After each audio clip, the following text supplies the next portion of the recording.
Welcome to Let's Talk Sports in South Jersey.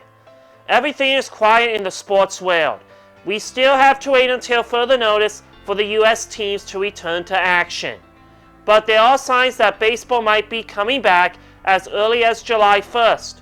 We will stay tuned and we will let you know what happens.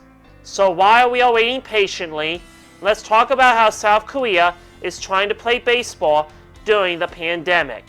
South Korea's baseball organization did something that currently remains unthinkable in the United States. It started playing regular season baseball games. As Major League Baseball remains shut down indefinitely due to the ongoing coronavirus pandemic, South Korea's incredible progress in containing the virus has allowed the return of the KBO with enough time to potentially play its entire regular season, albeit without fans in the stadium. The Korean League is getting almost nightly coverage on ESPN. And looks like the closest thing American fans will get to MLB in the coming months. However, fans will still likely yearn to see the players they're familiar with. With each KBO game aired, it's hard not to wonder how long it will take for MLB to follow suit. It's tempting to see the KBO as a precursor to MLB's return.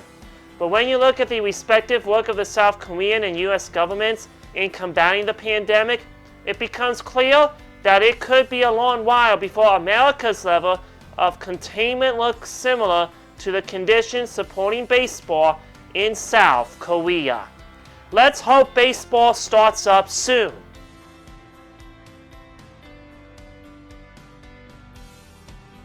It's time for This Week in Sports History, everything that is happening in the world of sports this week.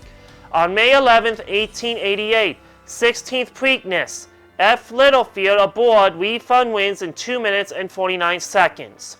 May 12th, 1875, the first recorded shutout in pro baseball. Chicago Cubs 1, St. Louis Cardinals nothing. May 13th, 1905, James J. Jeffries retires as boxing champion.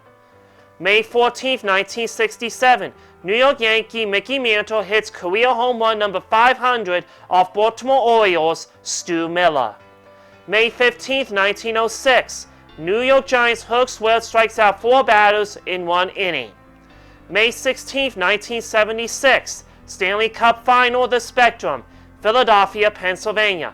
Guy Lafleur and Pete Mahavlich each have a goal and 2 assists as Montreal Canadiens beat the Philadelphia Flyers 5-3 for a 4-game series sweep.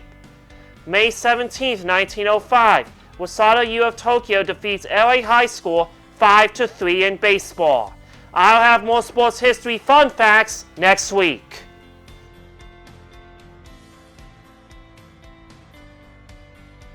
Now let's talk about UFC. Ultimate Fighting Championship, known as UFC. It is a mixed martial arts league. UFC fighters have returned to the octagon, making it the first major sporting event to take place since the coronavirus pandemic shut down the sports world in mid-March. UFC 249 was originally scheduled for April 18th in New York, but was postponed in hopes of helping slow the spread of COVID-19. The UFC is holding 3 shows over 8 days in Jacksonville, Florida, where state officials deem professional sports with a national audience exempt from a stay-at-home order as long as the location is closed to the public.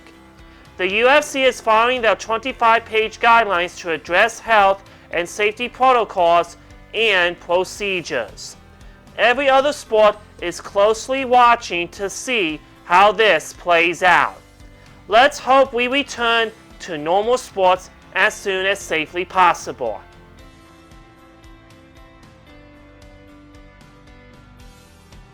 It's time to recap the 2020 NFL schedule.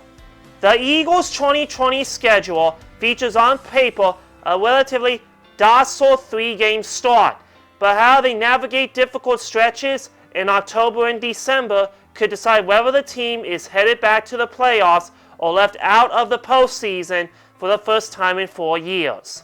The slate begins at the Washington Redskins on September 13th, followed by the home opener against the Los Angeles Rams on September 20th. And then another date at Lincoln Financial Field with the lowly Cincinnati Bengals on September 27th. But the Eagles face a likely challenge in Week 4 when they head to San Francisco to take on the defending NFC champion 49ers on October 4th for their first of 4 primetime matchups. A quad-state trip to Pittsburgh versus the Steelers is next on October 11th. And they complete a tough 3-game stretch by hosting the Baltimore Ravens and reigning MVP Lamar Jackson on October 18th. Back-to-back contests against NFC East rivals New York Giants on a Thursday, October 22nd, and Dallas 10 days later, with the bye conveniently coming in Week 9. The Eagles have a rematch with the Giants on November 15th and meet the Browns in Cleveland on November 22nd. The Seattle Seahawks are up first on Monday, November 30th in Philly. The Eagles then fly to Green Bay on December 6th to play the Packers at Lambeau Field, and they return home on December 13th to host the New Orleans Saints. Depending on how Cardinals quarterback Kyler Murray fares in his second season, the Eagles' trip to Arizona on December 20th might not be a walk in the park. A matchup with the Cowboys in Texas is never an easy feat, especially just 2 days after Christmas. And the Eagles end the season at the Link against Week 1 opponent, the Redskins, on January 3rd. That is a wrap. You can check me out on my podcast at Stefan Sports Radio, or through the podcast app, or this YouTube channel. And you can listen to me on Saturday nights at 6 o'clock on 1360 WNJC in Cherry Hill. Thank you for watching, and keep those comments rolling, and we will talk to you next week.